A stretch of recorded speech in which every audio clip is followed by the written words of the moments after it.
Ghotki chief municipal officer कमर Zama inter चयो आहे त घोटकी शहर में तरक़ियाती कमनि जो ॼार विछाए वियो आहे ऐं शहर जे मेन रोडनि घटियुनि ऐं पाड़नि में तरक़ियाती कम शुरू कया विया आहिनि। उन खां अलावा ड्रेनेज स्कीमुनि ते बि कमु जारी आहे। हुन चयो त शहर में हलंदड़ तरक़ियाती स्कीमुनि ते कम जे मयार खे बहितर बणायो वञे।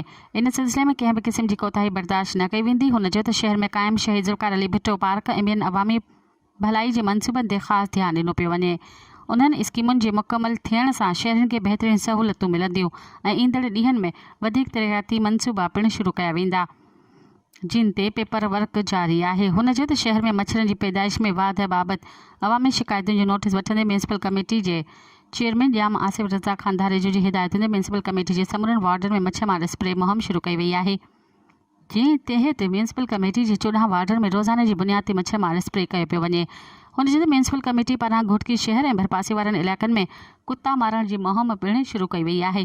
घोटकी जा शहरी पंहिंजो पालतू कुतनि जी हिफ़ाज़त पाण कनि ऐं कंहिं घरनि खां ॿाहिरि न निकिरणु ॾियनि। हुन चयो त जिते आवारा कुता घुमी रहिया आहिनि शहरी उन्हनि जी निशानदेही करे म्यूनिसिपल कमेटी खे इतला कनि। मज़ीद ख़बरनि ऐं तफ़सीलात लाइ विज़िट कयो असांजी वेबसाइट www.awamiNewsHD.com ऐं ॾिसंदा रहो अवामी न्यूज़ HD।